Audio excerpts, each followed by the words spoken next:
What is up, guys? Old man Logan here with a video, and if you've been on Twitter lately and you've been seeing that Xbox Game Pass has been constantly trending over and over, even Phil Spencer and Xbox themselves have went out there and said, hey, thank you guys for the love and the support. It helps us drive to make the service better and better. And if you've been seeing, people being like, oh, I'm not paid to promote Game Pass, and then they go, but if I was, you could subscribe, blah blah blah. And you know the spiel. If you've been on Twitter, you know what it is. And I just kind of want to talk about as an Xbox user, as a Game Pass subscriber and stuff, and kind of go over why I think there is hype around Game Pass and why I don't think you see too much on the PlayStation side of, they have PSNow, which is kind of the equivalent to Game Pass, but not really the full powerhouse that I believe Game Pass is. Now, I'm not saying that PSNow is not a bad, I'm not saying it's not a good service. I'm not saying it's bad by any means. I'm just saying I think Game Pass is a little bit superior in what they're doing in the future that service is going to bring. I wholeheartedly think and believe in a service. I've been a subscriber for going on, I think, almost 2 years now. And I think that it's developing into something that could be amazing for future subscribers, new subscribers, current, and stuff like that. I think it's got a lot of stuff going for it. So, and I just kind of wanted to talk about some of the things that kind of irk me with, the community and stuff that are talking negatively, because there's, with the good, there is a negative that comes out. And so one of the things that I think Game Pass has over PlayStation Now is, one, they've been doing a lot of third-party day one deals. I mean, if you saw at the beginning of the year, you had Outriders, you had MLB The Show come out, which is actually developed by Sony. I mean, that's been on PlayStation as an exclusive as a baseball game for years. Come day one to Game Pass, and you see, whether you want to go based off of the Metacritic score or whatnot, Dungeons and Dragons Dark Alliance came to Game Pass, as a third-party title day one to the service, which I've been enjoying playing. It's a fun co-op pack slash game, stuff like that. I like it. And so when you look at those, and then you look in the future, I mean, of what's been announced, you got Back for Blood was another game that was, set to come out. It was supposed to come out in June, got pushed back to October. And then as we saw at E3, they announced that it's coming day one to Game Pass. And that's just crazy thing, because those are games that I had my eyes, like both Outriders and Back for Blood were games that I had my eyes on, games that I actually had pre-ordered on the Xbox store. But when Outriders got announced that it was coming to Game Pass, I canceled my order, because I was like, I'm just gonna play it on a service that I'm already paying for, so why not just play it on that surface? And same with Back for Blood. Back for Blood, I actually didn't cancel. Xbox canceled when it got pushed from June to October. And then, so I was just kind of like, yeah, I'll just wait till it gets closer to release before I decide to pre-order. And then here, lo and behold, E3 comes around and they're like, hey, by the way, in October, when Back for Blood comes out, you can play it if you're a Game Pass subscriber. And I just think that is crazy that, Microsoft is getting these deals to bring in these games to their service to add more value to it, stuff like that. And not only are you getting these third-party titles coming to it day one of release, because if you look, at Outriders, if you are a fan of Outriders or MLB or Back for Blood when it comes out, if you look at the competitor side, in order to get that game, you're going to be paying $60 for that game. As far as we know, PlayStation Now is not in the talks to get any of these third-party exclusives, brought to the service on day one. Where on the Xbox side, if you're subscribed to Game Pass and stuff like that, you are getting access to those games. They're not free, because you are paying a $15 or $10 a month fee to have access to the service. But essentially, you're getting that game and hundreds of others. And I know PlayStation has, I believe PlayStation has more titles on it. But when you look at the titles compared to what's coming to Game Pass and what's already there, I mean, when you look at Game Pass, you got all the Bethesda stuff just dropped. So all the Fallouts, all the Elder Scrolls, you got all the Dishonoreds and so on and so forth. You got the whole entire Bethesda catalog getting pulled in there. So like the Evil Within and stuff, get those more traction and bring more players and new users to those IPs and stuff to get them, you know, up and elevated. And hopefully, I want to see an Evil Within 3 would be great. I'm talking if Xbox, if anybody Xbox or Bethesda's seeing this right now, Evil Within 3, make it happen. It would be great.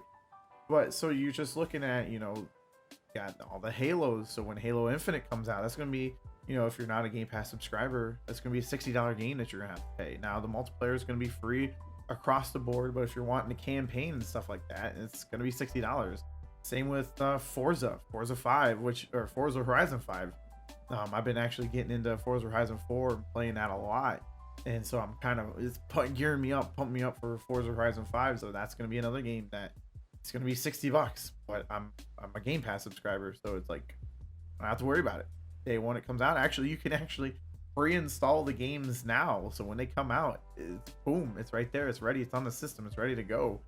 And there's just constantly, you know, with the partnerships that they have with EA Play, you know, you got, I think, Need for Speed Hot Pursuit, the remaster, just boom, came to Game Pass. I think that's, I'm not too sure the price on that, but if you're wanting to play that game on PlayStation, it's not there. It's not available to play on PlayStation Now. So you got those, you know, you got Xbox working with these different publishers and stuff to get these partnerships, to get these games on the platform.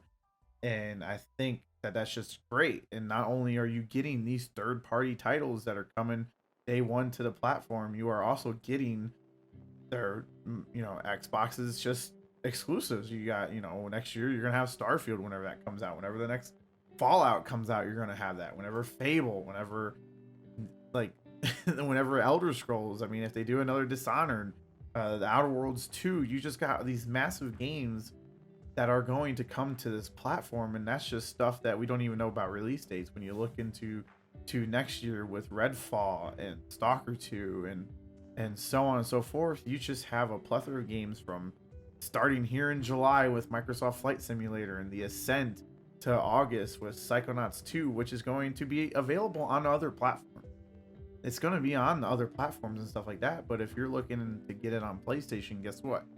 You're going to be paying $60 for the game, where on Xbox, if you're a Game Pass subscriber, just basically less than the cost of a game a month, you're getting Psychonauts 2, and you can play through it, and it's going to be a first-party title, so that game's not going to go anywhere. It's not going to leave the service. It's going to be there. And so I think, you know, Xbox has that side locked down, and not only do they have those games that are coming out, they do have, you know, if you look at the Series X version of games, so if you look at any of the sports titles from EA or, you know, stuff like that, you can get the Series X version of the game on Game Pass. There was even MLB The Show, which again is a PlayStation game. You could get the Series X version of the game, where if you looked at PlayStation, if you wanted to get the PlayStation 5 version of the game, you're gonna have to pay $70 for that.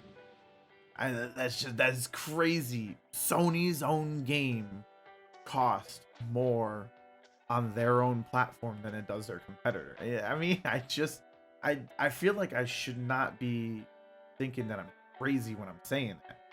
It's $70 on PlayStation 5. It's Game Pass. If you're a Game Pass subscriber, it's nothing for the Series X version. It's included in your price of admission. And so, and I know that there's people out there that try to knock on Game Pass and say, well, it's a rental service. You don't own the game. You don't, you know, if they leave the service, you won't be able to have access to them anymore. It's like, it's 2021. We know how a subscription service works.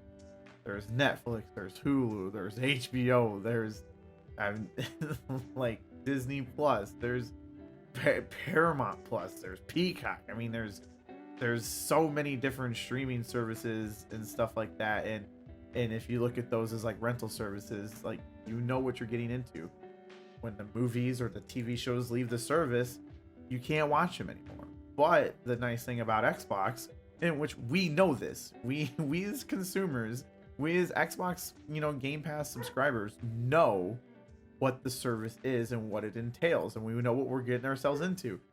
But the thing is if they leave Game Pass, I mean, you can just buy the game. If you want to continue playing it and stuff like that, you can just buy it. I mean, and then on top of that, if you're a subscriber, you get 10% off of the digital copy of the game and 20% off of any of the DLC that's tied around the game. So it's like we can buy games. If you look behind me, I'm not against buying games whatsoever. It's I'm not. I'm not against it. It's just you like I feel like there's people it's just like there's just a rental service. It's like dude, we all know that. And then the other thing that I don't like that people talk about, which was Dungeons and Dragons Dark Alliance when that game came out just a couple weeks ago. Actually, I think last week. Um, People were like, it didn't get good scores on Metacritic. Now I'm loving the game. I know quite a few people are out there enjoying the game. It didn't get good Metacritic scores, but people were like sitting there saying, "Well, that's Game Pass fodder, right? That's Game Pass quality, right?" It's like there's tons of quality games on Game Pass and PlayStation Now, and if there was no Game Pass service whatsoever, that game would have came out in the same state, and it would have been a $40 price tag on it. People are kind of like putting things that are associated with Game Pass as lesser quality. It's like, but that game was going to exist regardless of Game Pass. It's like Xbox Game Pass does not make the games. Now, if you're sitting there and looking at, if Microsoft, if them themselves put out a game and it's not good, yeah, you could look at it that way. That they're not putting out a good quality game. But when they, people are talking about everything's low Metacritic scores and stuff like that, I don't think that Game Pass is necessarily what's making them low score. Those games are going to be low score just because that's the game. That's how it was made. It was how it was developed and stuff like that. So when people tie low scores to Game Pass, but then they don't look at PlayStation Now and know that there are low scoring games on that service too, but that doesn't make PlayStation Now a low scoring like platform to be on. Hello. That's my wife. So now I lost my train of thought. But anyways, so yeah, back to what I was talking about. It doesn't make the service bad because there's low quality games on it. That's just the game itself. It was going to exist regardless. And then the other thing that I think Xbox has over PlayStation Now is the fact that you can get the Series X upgraded versions of games on the platform. It doesn't matter where. If you look at PlayStation Now, for Borderlands 3 and for Marvel Avengers, those are two games I can think off the top of my head. The game or the PlayStation Now version of the games don't come with the PlayStation 5 upgrades. If you want the PlayStation 5 upgrade version, if you're a PlayStation 5 user that subscribed to PlayStation Now, guess what? You're going to have to buy those games to get that version of the game. It's not included in the PlayStation Now version. And I think PlayStation Now is a little too centered around PlayStation 4 still. It needs to kind of look further into the future. And I know they got, you can download tons of games from PlayStation 4 and some PlayStation 2 games. And I'm still kind of upset that Sony hasn't found some way to natively get PlayStation 3 games on the natively to the system where you can download them, not stream. So I'm kind of still a little bit upset about that, but it's whatever. It's what they're doing. I kind of hope that they can look into that a little bit more and find some way to emulate the PS3 and the PS5. That would be amazing. But that's where I stand with Xbox Game Pass and PlayStation Now. So that's where I'm at with them. That's why I think Xbox I feel is superior than PlayStation Now. But I'm not saying PlayStation Now is a bad service. It's a little bit cheaper and stuff like that. I think it's $9.99 a month or $60 for a year, where Xbox Game Pass is $9.99 a month for Game Pass, or if you want the ultimate version, which gets you access to PC games and cloud-based stuff, as well as on Xbox One, Series X, and so forth. I think that's $14.99, and they have promotional deals where you can get $1 for 3 months here, or $1 for a month here for PlayStation Now. So I would say PlayStation Now does definitely have, the price is there for it, especially if you do the year version for $60, where there is no year version of Game Pass Ultimate on Xbox.